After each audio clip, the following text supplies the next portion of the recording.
ಆಕಾಶವಾಣಿ ಪ್ರದೇಶ ಸಮಾಚಾರ ಓದುತ್ತಿರುವವರು ಹರ್ಷವರ್ಧನ್ ಶೀಲವಂತ್. ಮುಖ್ಯಾಂಶಗಳು.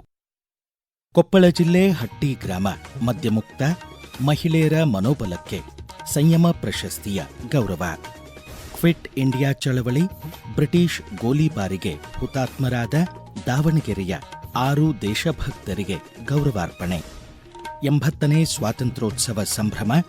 ಆಗಸ್ಟ್ 15ರಂದು ಬೆಂಗಳೂರಿನ ವಿಧಾನಸೌಧದಲ್ಲಿ ಫ್ರೀಡಂ ಹಬ್ಬ.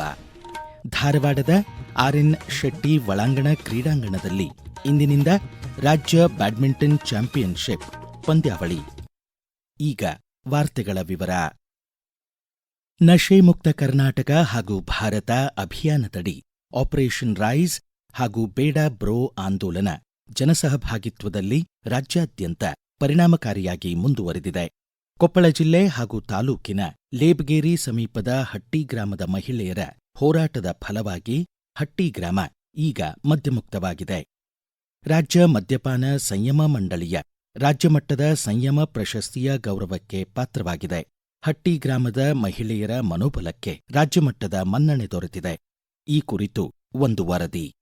ಹಟ್ಟಿ ಗ್ರಾಮ ಕೃಷಿ ಅವಲಂಬಿತ ಅಂದಾಜು 1500 ಜನಸಂಖ್ಯೆ ಹೊಂದಿದ್ದು, ಇಲ್ಲಿ ಈ ಮೊದಲು 7 ಮದ್ಯದಂಗಡಿಗಳಿದ್ದವು. ಮದ್ಯ ವ್ಯಸನಿಗಳಿಂದಾಗಿ ಗ್ರಾಮದಲ್ಲಿ ಮೇಲಿಂದ ಮೇಲೆ ಅನೇಕ ಕಲಹಗಳಾಗುತ್ತಿದ್ದವು. ತಮ್ಮೂರಿಗೆ ಎದುರಾದ ಈ ಕಂಟಕದಿಂದ ಮನೆಯ ಮಕ್ಕಳನ್ನು ಹೇಗಾದರೂ ಪಾರು ಮಾಡಲು ನೊಂದ ತಾಯಂದಿರು ನಿರ್ಧರಿಸಿದರು. ಅವರ ಗಟ್ಟಿ ನಿರ್ಧಾರದ ಫಲವಾಗಿ ಕಳೆದ 1 ವರ್ಷದಿಂದ ಹಟ್ಟಿ ಗ್ರಾಮ ಸಂಪೂರ್ಣ ಮದ್ಯ ಮುಕ್ತವಾಗಿದೆ. ಕೊಪ್ಪಳದ ಗವಿಮಠದ ಶ್ರೀ ಅಭಿನವ ಗವಿಸಿದ್ದೇಶ್ವರ ಸ್ವಾಮೀಜಿ ತಮಗೆ ಘೋಷಿಸಲಾದ ಸಂಯಮ ಪ್ರಶಸ್ತಿಯನ್ನು ವ್ಯಕ್ತಿಗಿಂತ ಸ್ವಯಂ ಪ್ರೇರಣೆಯಿಂದ ಬದಲಾದ ಹಟ್ಟಿ ಗ್ರಾಮಕ್ಕೆ ನೀಡುವಂತೆ ಮಂಡಳಿಗೆ ಸೂಚಿಸಿದ ಹಿನ್ನೆಲೆ ಪ್ರಥಮ ಬಾರಿಗೆ ಗ್ರಾಮವೊಂದನ್ನು ಸಂಯಮ ಪ್ರಶಸ್ತಿಗೆ ಆಯ್ಕೆ ಮಾಡಲಾಗಿದೆ. ಪ್ರಶಸ್ತಿ 1 ಲಕ್ಷ ರೂಪಾಯಿ ನಗದು ಹಾಗೂ ಸ್ಮರಣಿಕೆ ಒಳಗೊಂಡಿದೆ. ಈ ತಿಂಗಳ 16ನೆಯ ತಾರೀಖು ಹಟ್ಟಿ ಗ್ರಾಮದಲ್ಲಿ ಸಂಜೆ 4:30ಕ್ಕೆ ಆಯೋಜಿತ ಸಮಾರಂಭದಲ್ಲಿ ಈ ಪ್ರಶಸ್ತಿಯನ್ನು ಗಣ್ಯರು ಪ್ರದಾನ ಮಾಡಲಿದ್ದಾರೆ. ಹಟ್ಟಿ ಗ್ರಾಮವನ್ನು ಮದ್ಯಮುಕ್ತಗೊಳಿಸಿದ ಗಟ್ಟಿಗಿತ್ತಿಯರಿಗೆ ಸಿಕ್ಕ ಮನ್ನಣೆ ಕುರಿತು ಪ್ರದೇಶ ಸಮಾಚಾರಕ್ಕಾಗಿ ಮಾಹಿತಿ ನೀಡಿದ್ದಾರೆ ಹಟ್ಟಿ ಗ್ರಾಮದ ಮುಖಂಡ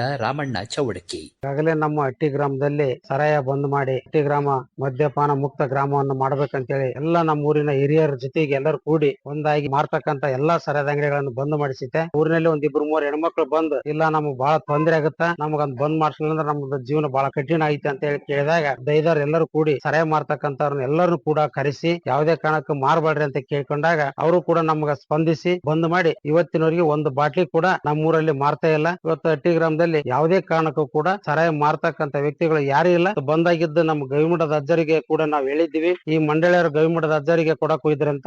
ಅವ್ರು ಹೇಳಿದ್ರಂತ ನಮ್ಗೆ ಯಾವುದೇ ಕಾರಣಕ್ಕೂ ನನಗ್ ಬೇಡ, ವೈಯಕ್ತಿಕ ಏನಾದ್ರು ಕೊಡೋದಾದ್ರೆ ನೀವು ಇಂತ ಒಂದು ಗ್ರಾಮದ ಹೆಸರು ಹೇಳ್ತೀನಿ ಅವ್ರಿಗೆ ಕೊಡ್ರಿ ಅಂತ ಹೇಳಿದ್ರಂತ. ಅಂತ ಸಂದರ್ಭದಲ್ಲಿ ಅವರು ಕೂಡ ಒಪ್ಪಿಗೆಂದು ನಮ್ ಗ್ರಾಮಕ್ಕೆ ಅದನ್ನ ಶಿಫಾರಸ್ ಮಾಡಿದಾಗ ನಮ್ ಗವಿಮಠದ ಅಜ್ಜರ ಮುಖಾಂತರ ನಡೆಯದ ಅಂತ ಹೇಳಿ ನಾವು ಇವತ್ತೇನ್ ಹಟ್ಟಿ ಗ್ರಾಮ ಬಹಳ ಚೊಕ್ಕ ಇದೆ. ಇವತ್ತೇನ್ ಹೆಣ್ಮಕ್ಳು ಇವತ್ತು ಅವ್ರೇನ್ ದಿಟ್ಟತನ ಮಾತುಗಳನ್ನ ಹೇಳಿದ್ರೆ ಅವರು ಆ ಮಾತಿಗೆ ನಾವೆಲ್ಲರೂ ಕೂಡ ತೆಲಿಬಾಗಿ ಬಿಟ್ಟಿದ್ದಾರೆ. ಚೊಕ್ಕ ಗ್ರಾಮ ಆಗ್ಬೇಕನ್ನೋದ ನಮ್ಮೆಲ್ಲರ ಹಿರಿಯರ ಆಸೆ.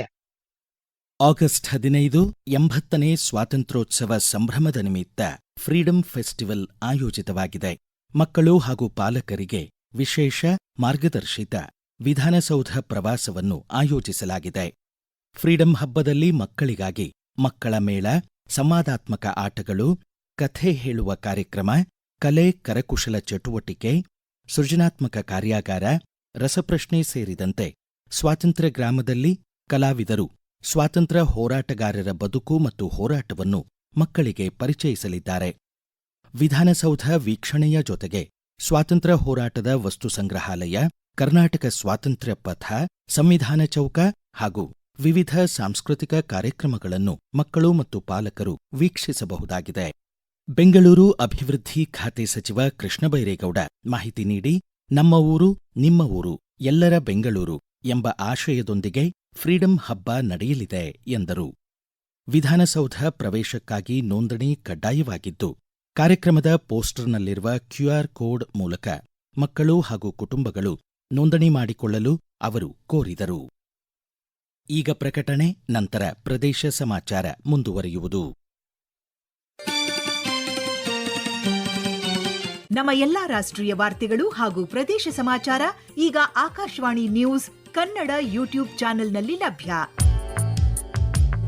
ನಮ್ಮ ಎಕ್ಸ್ ಖಾತೆ ಮತ್ತು ಇನ್ಸ್ಟಾಗ್ರಾಂ ಖಾತೆ ಆಕಾಶವಾಣಿ ನ್ಯೂಸ್ ಕನ್ನಡ. ಹೆಚ್ಚಿನ ಮಾಹಿತಿಗಾಗಿ ನಮ್ಮ ಫೇಸ್ಬುಕ್ ಖಾತೆ AIR ಕನ್ನಡ ನ್ಯೂಸ್ ಅನುಸರಿಸಿ. ಮಾಹಿತಿಯ ಹೂರಣ ವಾರದ ಕಾರ್ಯಕ್ರಮ ಪ್ರಚಲಿತ ವಿದ್ಯಮಾನ ಪ್ರತಿ ಬುಧವಾರ 9:15. ಪ್ರದೇಶ ಸಮಾಚಾರ ಕೇಳುತ್ತಿದ್ದೀರಿ. ಮಹಾತ್ಮ ಗಾಂಧೀಜಿ ದಾವಣಗೆರೆಗೆ ಭೇಟಿ ನೀಡಿದ್ದು 1934 ಮಾರ್ಚ್ 2ನೇ ತಾರೀಕು. ಬಳಿಕ 1942 ಆಗಸ್ಟ್ 8ರಂದು ಗಾಂಧೀಜಿ ಮಾಡು ಇಲ್ಲವೇ ಮಡಿ, ಬ್ರಿಟಿಷರೇ ಭಾರತ ಬಿಟ್ಟು ತೊಲಗಿ ಆಂದೋಲನಕ್ಕೆ ಕರೆ ನೀಡಿದರು. ದಾವಣಗೆರೆಯ ಬಳ್ಳಾರಿ ಸಿದ್ದಮ್ಮನವರಂಥ ಮಹಿಳಾ ಹೋರಾಟಗಾರರು ಗಾಂಧೀಜಿ ಅವರ ಕರೆಗೆ ಓಗೊಟ್ಟು ಸ್ವಾತಂತ್ರ್ಯ ಚಳವಳಿಗೆ ಧುಮುಕಿದರು. ಕ್ವಿಟ್ ಇಂಡಿಯಾ ಚಳವಳಿಯಲ್ಲಿ ಪಾಲ್ಗೊಂಡು ಬ್ರಿಟಿಷರ ವಿರುದ್ಧ ಬಂಡಾಯದ ಬಾವುಟ ಹಾರಿಸಿದ 6 ಜನ ಸ್ವಾತಂತ್ರ್ಯ ಸೇನಾನಿಗಳ ಮೇಲೆ ಆಗಸ್ಟ್ 9ರಂದು ಗೋಲಿಬಾರ್ ನಡೆಯಿತು. ಬ್ರಿಟಿಷರ ಗುಂಡಿಗೆ ಬಲಿಯಾದ 6 ಜನ ಅಪ್ರತಿಮ ದೇಶಭಕ್ತರ ಸ್ಮಾರಕ ದಾವಣಗೆರೆ ಮಹಾನಗರ ಪಾಲಿಕೆ ಮುಂಭಾಗದಲ್ಲಿ ಅಮರವಾಗಿ ನಿಂತಿದೆ. ಬಲಿದಾನ್ ದಿವಸ್ ಅಂಗವಾಗಿ ದಾವಣಗೆರೆಯ ಹುತಾತ್ಮರ ಸ್ಮಾರಕದ ಎದುರು ಅನೇಕ ವಿಧಾಯಕ ಕಾರ್ಯಕ್ರಮಗಳು ನಡೆದವು. ದಾವಣಗೆರೆ ವಿಶ್ವವಿದ್ಯಾಲಯದ ನಿವೃತ್ತ ಪ್ರಾಧ್ಯಾಪಕ ಪ್ರೊಫೆಸರ್ ಬಿ ಬಕ್ಕಪ್ಪ ಪ್ರದೇಶ ಸಮಾಚಾರಕ್ಕಾಗಿ ಹೆಚ್ಚಿನ ಮಾಹಿತಿ ನೀಡಿದ್ದಾರೆ. ಹೋರಾಟ ಮಾಡ್ತಾರೆ. ಆ ದಿನ ಅವರನ್ನ ಚದುರಿಸೋದಕ್ಕೋಸ್ಕರ ಗುಂಡು ಹಾರಿಸ್ತಾರೆ. ಹಳ್ಳೂರು ನಾಗಪ್ಪ, ಅಕ್ಕಸಾಲಿ ವಿರೂಪಾಕ್ಷಪ್ಪ, ಬಿದಿರುಕುಂದಿ ನಿಂಗಪ್ಪ, ಹದಡಿ ನಿಂಗಪ್ಪ, ಅಮಾಲಿ ತಿಪ್ಪಣ್ಣ, ಮಗಾರಳ್ಳಿ ಹನುಮಂತಪ್ಪ ಬ್ರಿಟಿಷರ ಗುಂಡಿಗೆ ತಮ್ಮನ್ನ ಅರ್ಪಿಸ್ತಾರೆ. ದಾವಣಗೆರೆಯ ಗಾಂಧಿ ಸ್ವತಂತ್ರ ಚಳವಳಿ ಮುಖೇನ ವಿದ್ಯಾಕ್ಷೇತ್ರಕ್ಕೆ ಒಂದು ಬುನಾದಿ ಆಗ್ತು. ದಾವಣಗೆರೆಯಲ್ಲಿ ಸ್ವತಂತ್ರ ಹೋರಾಟಕ್ಕೆ ಒಂದು ರೂಪ ಕೊಡೋದಕ್ಕೆ ಪ್ರಾರಂಭ ಆಯಿತು ಅಂತಕ್ಕಂಥದ್ದು. ದಾವಣಗೆರೆಯಲ್ಲಿ ಸ್ವತಂತ್ರ ಚಳವಳಿಗೋಸ್ಕರ ಹಲವಾರು ಮನೆತನಗಳು ತಮ್ಮನ್ನ ತಾವೇ ಮುಡುಪಾಗಿಟ್ರು ಅಂತಕ್ಕಂಥ ಮಾತನ್ನು ಕೇಳಿದ್ದೇನೆ. ನಮ್ಮ ತಂದೆ ಹೇಳ್ತಾ ಇದ್ರು, ಒಂದು ಮನೆತನ ಇತ್ತು, ಅವರ ಬೆಳ್ಳಿ ಬಂಗಾರ ಅಂಗಡಿ ಇತ್ತು. ಸ್ವತಂತ್ರ ಚಳವಳಿಯ ಹೋರಾಟಕ್ಕೆ ತಮ್ಮ ಮನೆ ಇರ್ತಕ್ಕಂಥ ಬಂಗಾರ ಬೆಳ್ಳಿ ಎಲ್ಲಾನು ಕೂಡ ಕೊಟ್ಬಿಟ್ಟು ಕ್ಲೋಸ್ ಮಾಡ್ಕೊಂಡ್ರು ಅಂತೆ. ತಮ್ಮ ಉದ್ಯಮೆಯನ್ನು ಕೂಡ ಈ ಸ್ವತಂತ್ರ ಚಳವಳಿಗಾಗಿ ಮುಡುಪಿಟ್ಟಂತ ದಾವಣಗೆರೆಯಲ್ಲಿ ವರ್ತಕರಿದ್ರು. ಬೆಂಗಳೂರಿನ ದಿಶಾ ಭಾರತ ಹಾಗೂ ಮಿಥಿಕ್ ಸೊಸೈಟಿ ಸಹಯೋಗದಲ್ಲಿ ಮೈ ಭಾರತ್ ಅಭಿಯಾನದ ಅಂಗವಾಗಿ ಇಂದು ಬೆಳಗ್ಗೆ 6:30ಕ್ಕೆ ಮಲ್ಲೇಶ್ವರಂ 18ನೇ ಅಡ್ಡರಸ್ತೆಯ ಸರ್ಕಾರಿ ಮಹಾವಿದ್ಯಾಲಯದ ಮೈದಾನದಿಂದ ಕಾಲ್ನಡಿಗೆ ಜಾಥಾ ಪ್ರಾರಂಭವಾಗಿದೆ. ಮಲ್ಲೇಶ್ವರಂ ಶಾಸಕ ಡಾ ಸಿಎನ್ ಅಶ್ವತ್ಥನಾರಾಯಣ ಹಾಗೂ ಲೇಖಕಿ ಡಾ ಪರಿಮಳಾ ಜಗ್ಗೇಶ್ ಸಾವಿರಾರು ವಿದ್ಯಾರ್ಥಿಗಳು ವಾಕಥಾನ್ನಲ್ಲಿ ಪಾಲ್ಗೊಂಡಿದ್ದಾರೆ. ಕರ್ನಾಟಕ ಬ್ಯಾಡ್ಮಿಂಟನ್ ಸಂಸ್ಥೆ ಕೆಬಿಎ ಧಾರವಾಡದ RN ಶೆಟ್ಟಿ ಒಳಾಂಗಣ ಕ್ರೀಡಾಂಗಣದಲ್ಲಿ ಇಂದಿನಿಂದ 16ನೇ ತಾರೀಖಿನವರೆಗೆ ರಾಜ್ಯ ಬ್ಯಾಡ್ಮಿಂಟನ್ ಚಾಂಪಿಯನ್ಶಿಪ್ ಪಂದ್ಯಾವಳಿ ಆಯೋಜಿಸಿದೆ.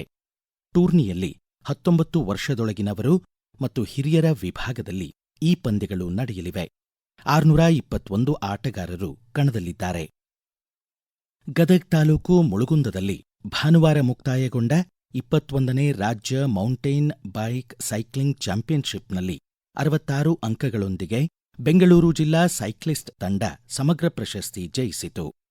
ಆತಿಥೇಯ ಗದಗ್ ಜಿಲ್ಲೆ ಸೈಕ್ಲಿಸ್ಟ್ ತಂಡ 28 ಅಂಕ ಪಡೆದು ರನ್ನರ್ಸ್ ಅಪ್ ಪ್ರಶಸ್ತಿಗೆ ಭಾಜನವಾಯಿತು. ಮೈಸೂರು ಜಿಲ್ಲೆಯ ST ಧನಂಜಯ ಹಾಗೂ KV ವೈಶಾಖ ಕ್ರಮವಾಗಿ 23 ವರ್ಷದೊಳಗಿನ ಪುರುಷರ ಮತ್ತು ಎಲೀಟ್ ಪುರುಷರ ವಿಭಾಗದಲ್ಲಿ ಅಗ್ರಸ್ಥಾನ ಪಡೆದರು. ಎಲೀಟ್ ಮಹಿಳೆಯರ ವಿಭಾಗದಲ್ಲಿ ಧಾರವಾಡದ ಭೀಮವ್ವ ಚಾಂಪಿಯನ್ ಆದರೆ 23 ವರ್ಷದ ಮಹಿಳೆಯರ ವಿಭಾಗದಲ್ಲಿ ಗದಗ್ನ ಸೈಕ್ಲಿಂಗ್ ಪ್ರತಿಭೆ ಪವಿತ್ರ ಕುರ್ತುಕೋಟಿ ಪ್ರಶಸ್ತಿ ಮುಡಿಗೇರಿಸಿಕೊಂಡರು. ಕರ್ನಾಟಕದ ಈಜುಪಟುಗಳ ತಂಡ ಜೈಪುರ್ನಲ್ಲಿ ಭಾನುವಾರ ಮುಕ್ತಾಯಗೊಂಡ 42ನೇ ರಾಷ್ಟ್ರೀಯ ಸಬ್ ಜೂನಿಯರ್ ಈಜು ಚಾಂಪಿಯನ್ಶಿಪ್ನಲ್ಲಿ ಸಮಗ್ರ ಪ್ರಶಸ್ತಿ ಗೆದ್ದುಕೊಂಡಿದೆ. ತಮಿಳುನಾಡು ರನ್ನರ್ಸ್ ಅಪ್ ಆಯಿತು. ಕರ್ನಾಟಕ ತಂಡ ಒಟ್ಟು 310 ಅಂಕ ಸಂಪಾದಿಸಿದರೆ ತಮಿಳುನಾಡು ತಂಡದ ಈಜುಪಟುಗಳು 216 ಅಂಕ ಗಳಿಸಿದರು. ಈ ಬಾರಿ 10 ಕೂಟ ದಾಖಲೆಗಳು ನಿರ್ಮಾಣಗೊಂಡಿವೆ. ಇಂದು ವಿಶ್ವ ಸಿಂಹಗಳ ದಿನಾಚರಣೆ. ಆಫ್ರಿಕಾ ಮತ್ತು ಏಷ್ಯಾ ಸಿಂಹಗಳು ಅವುಗಳ ನೈಸರ್ಗಿಕ ಆವಾಸಸ್ಥಾನ ರಕ್ಷಣೆ ಮತ್ತು ವನ್ಯಜೀವಿ ಭಾಗಗಳ ಅಕ್ರಮ ವ್ಯಾಪಾರ ನಿಲ್ಲಿಸಲು ಜನಜಾಗೃತಿ ಮೂಡಿಸಲು ಈ ದಿನ ಮೀಸಲಾಗಿದೆ. ಕೊನೆಯಲ್ಲಿ ಮತ್ತೊಮ್ಮೆ ಮುಖ್ಯಾಂಶಗಳು. ಕೊಪ್ಪಳ ಜಿಲ್ಲೆ ಹಟ್ಟಿ ಗ್ರಾಮ ಮದ್ಯಮುಕ್ತ, ಮಹಿಳೆಯರ ಮನೋಬಲಕ್ಕೆ ಸಂಯಮ ಪ್ರಶಸ್ತಿಯ ಗೌರವ. ಕ್ವಿಟ್ ಇಂಡಿಯಾ ಚಳವಳಿ, ಬ್ರಿಟಿಷ್ ಗೋಲಿಬಾರಿಗೆ ಹುತಾತ್ಮರಾದ ದಾವಣಗೆರೆಯ 6 ದೇಶಭಕ್ತರಿಗೆ ಗೌರವಾರ್ಪಣೆ.